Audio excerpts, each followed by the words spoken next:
everyone, I hope you're doing well and welcome back to my channel. So today I thought I would talk about my favourite 3DS games as it has been requested by a few of you guys. So today I'm going to be talking about my top 5 3DS games. Now these are just all my own personal opinions and games that I personally love myself, so please do not get offended if a game that you like is not in this list or there is a game in here that you really hate. This is just my personal top 5 list. And also, if you would like me to, I can do a top 5 list for my favourite PS Vita games. That is also another handheld console I love to play as well. So with that being said, let's get into it. So with some of these games, I do have the game boxes with me, but some I don't. So if not, I will just place a picture beside me of what the game box itself looks like for my region, as I know sometimes the game boxes can differ between regions. So coming in at number 5 is Hatsune Miku Project Mirai for 3DS, of course. Now this was released in October of last year. I did get it on release. I was very hyped for this game. If you know me, then you know I have been a big fan of the Hatsune Miku Diva games for a couple of years now. It was actually the reason why I bought a PS Vita in the first place, so I could play them. It's a series of games which started on the PlayStation. There is, I believe, Hatsune Miku. There's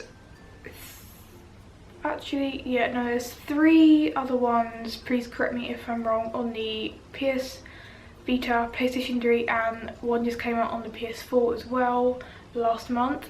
These are all rhythm games, and it is based on the Vocaloid character Hatsune Miku, and also featured in that are her friends Rin, Len, and 2 others that I cannot pronounce the names of because I'm not great with that sort of stuff. As I just said, these are games set in Hatsune Miku's Vocaloid world with her friends, and the main aim normally is just to play along with, there's kind of a basic story in the newest one, but the other games don't really have a storyline to them, so you literally just go through the song list that they give you in the game and just try and complete the songs and collecting items, different outfits. Some of the games even have like rooms which you can buy furniture for. I know obviously in the 3DS one which I'm talking about now, there is a mini game which you can play as well, which is pretty fun. Now I personally love this game just because I find it's very quick and easy to pick up. I can take it on a train with me or on a journey, and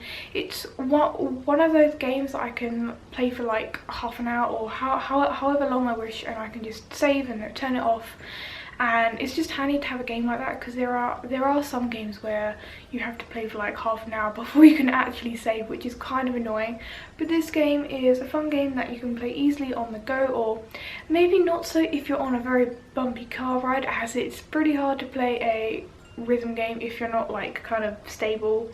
That's the only thing with these games, they need like extreme concentration to the max because they can get very, very hard. I know when I started to play the Hatsune Miku series, I hadn't really played rhythm games much in the past, so I was so bad, it's actually embarrassing. I was so awful. Ask my boyfriend, he will tell you. I've played most of them in the series now, so I've had a lot of practice, so I can safely say I am a lot better now, and I can clear songs on hard. Not quite expert, I have to say. Like the expert songs, they are extreme. Like if you go on YouTube and search up Hatsune Miku Secret Police Extreme, like you'll be blown away. I don't know how those people even complete them songs because my hands cannot move fast enough. It's crazy. Yes, as I was saying, the main aim of these games is just to complete the song list and clear all the songs. I'm a very big fan of the Vocaloid series and the songs featured in them, so that's also why I really enjoy this series. And the Hatsune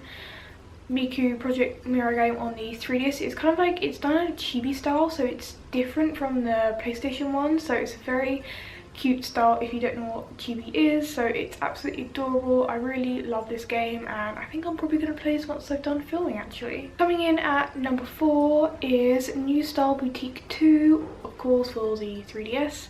Now this is a simulation based game in which you run your own boutique. This is the the third installment in the series, I believe. There was first one released on the DS back in about 2012, I think. Then there was one released on the 3DS, and now there's a new 3DS one that has just come out. In other parts of the world, it is known as Style Savvy on the 3DS, but here it's known as New Style Boutique 2. So basically the main aim of this game and all of the games in the series is you get to run your own boutique. You get to choose the style of the boutique, the interior. You get to choose the style of clothes that you prefer to sell. There are so many brands, and one thing that I do love about this game is that they even have Lolita brands and Gothic Lolita brands, which is awesome actually. That was definitely like the main attraction to me for this game. And in the New Star Boutique 2, they have expanded on a lot of the brands themselves. There are new brands and there's such a wide variety of clothes, and I'm very into fashion myself, so I really enjoy trying out different styles on this game. Once you do get further into the game as well, you can also help out in the hair salon and help customers with their hairstyles, and you can also be a part of the makeup salon as well and help do makeup for the clients as well, which is also fun if you decide to just have a bit of a switch up and do a different job for the day. Another feature on the game as well is contests, which are very fun, and you basically you have to choose an outfit based on the theme, and then you get to strut your way down the runway, and that's also a really fun thing to do in the game. And something which is probably my favourite part about this one that I literally just unlocked yesterday, despite having this game for over a year, because it came out I think the end of last year. I only just unlocked this, but you can finally design your own clothes. So yes, finally there is a designer option where you will get commissions in from other people, or you can just design your own clothes, which is awesome because I'm so into fashion and I would love to pursue fashion design. And I just find this game is a really fun, light-hearted, relaxed game. It's a nice game to play at the end of the day. It takes my mind off things a lot, and again it's a game that I can pick up and also put down very easily, so I like to take it when I travel and play it if I'm on a very long journey. And it's just also fun just to be able to experiment with new styles, and because obviously in the real world we don't have like a unlimited wardrobe of every style ever, but in this game I can try out styles, mix and match, and it's just really fun to be honest. And I'm a very creative person at heart, and I love games that have lots of customizable options. So in this game my heart and my mind can run free, and I can do whatever I wish. So yeah, if you're into J fashion or makeup or hair at all, I really recommend this game. I think you will thoroughly enjoy it, and the one that came out last year on the 3DS is probably definitely the best in the whole series. There's a ton of new features compared to the last ones, and it's just a really cute game. Coming in at number 3 is, if I can find the game books, Super Mystery Dungeon. Now this is I think got Blue Rescue Team, Explorers of Time and Darkness, Explorers of Sky, Gates to Infinity. So yes, this is the 5th installment in the Mystery Dungeon series, if you didn't know. It started back on the Game Boy Advance, it's been on the DS, and now it's on the 3DS. This came out February this year, and I have to say I am actually yet to complete this. I'm very close to the end, so I've been playing it a lot this week and trying to complete it. This is a roguelike dungeon crawler game, so basically at the start of all of the games in this series, you are a human who has awoken as a Pokemon in the Pokemon world, and basically you take on some kind of role and you have to save the Pokemon world, and you pair up with a Pokemon partner friend that you make. You always form an explorer team, and you'll go on quests to save Pokemon, help Pokemon out in danger, and just sort of progress through the story and the plot in the game. One cool thing about this game is at the start of all of the games in the series, you'll take a quiz to actually find out your personality, and it will pay you up with which Pokemon it thinks you are best. So that's a really cool feature, and I always enjoy doing that. Even if I don't stick with that Pokemon, I'll always choose one that I like. Yeah, and then you get to choose your partner as well, and it's nicknamed too. In this one, it features all 720 Pokemon, which is awesome. Up to the bit where I am now, I'm on chapter, I think, 20 out of 22, so I'm very close to the end, so the story is getting very exciting. And I really enjoy the plot in all of the games. And this isn't like spoilers, but I find at the end of all of them, I have cried. Like, if you play them, you'll know what I mean. It's so sad.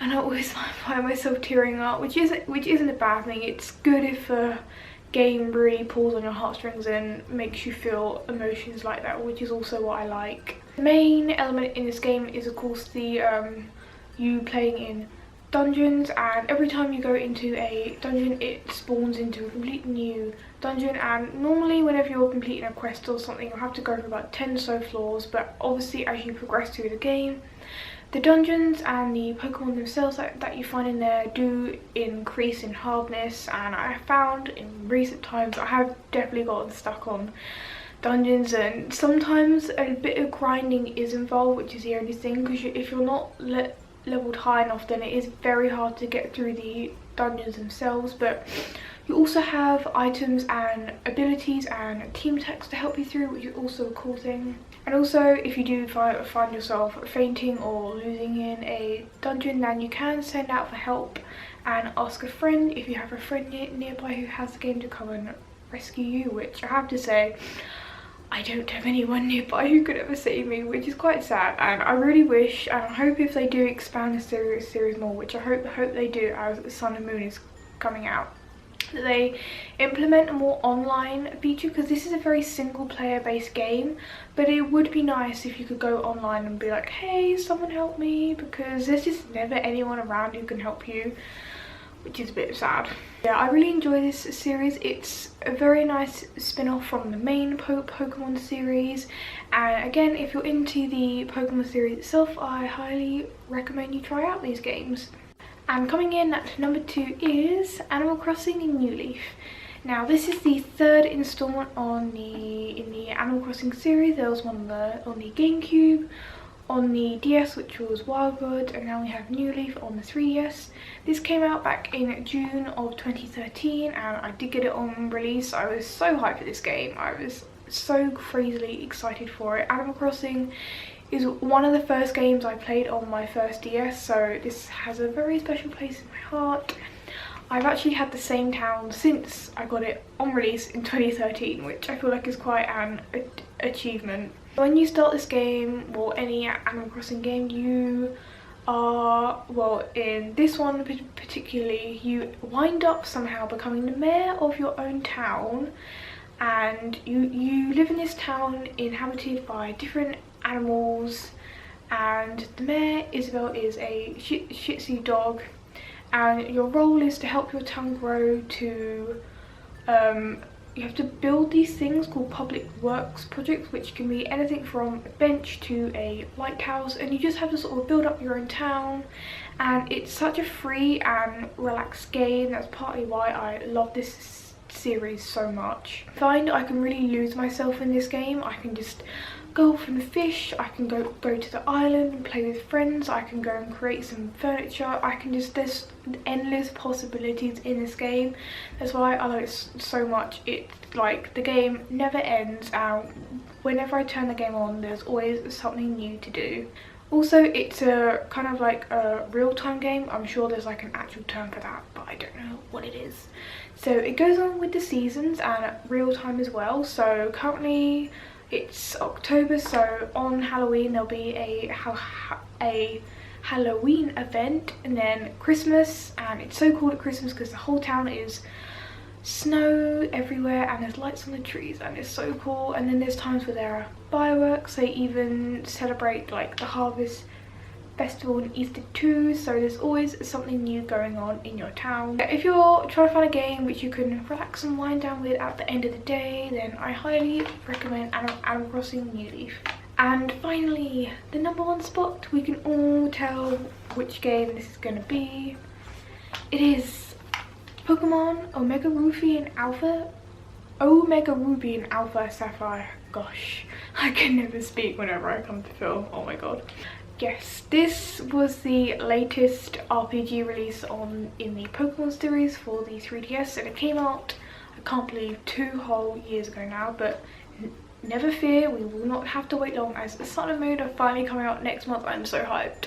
And the demo is actually out next week, so I am so excited right now. It's a great time to be a Pokemon trainer. So this is in fact the remake of the original Game Boy games Ruby and Sapphire that came out, I think, 2003 on the original Game Boy and Game Boy Advance SP. I do have those. I've got Sapphire somewhere still, but it was so exciting to finally hear that those games were going to get a remake and be upgraded to the 3DS, as Hoenn is probably my second favourite region after Gen 4, of course, because Sinnoh is the best. And like any Pokemon game, you start off in your hometown and you have to battle and train your way through the region, collecting 8 badges and then finally making your way through to the Pokemon League and to become the champion.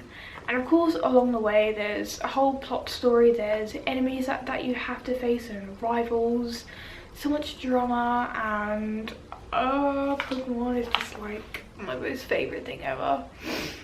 I don't think I could ever tell you anything bad about the Pokemon series, to be honest. I'm so biased about all of these games, but they are my favourites, so what can you say? This game also features a ton of online things, so you can battle and trade with your friends over Wi-Fi or with wireless communications. Some of the other cool features in ORAS would be the fact that there are contests which you can participate in with your Pokemon. There's the Pokemon Me feature where you can get more up close and personal with your Pokemon. There's also secret bases, which was brought back from Gen 3, where you can kind of customize your own little base and put in things which you really like, cute little toys and stuff, which is really fun.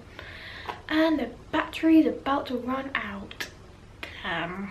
I'm gonna have to finish this up now because my battery is literally about to die. So if you enjoyed this, please don't forget to like and subscribe, and tell me down below which games you enjoy playing on your 3DS. I hope you enjoyed this, and I'll see you all next time. Bye guys!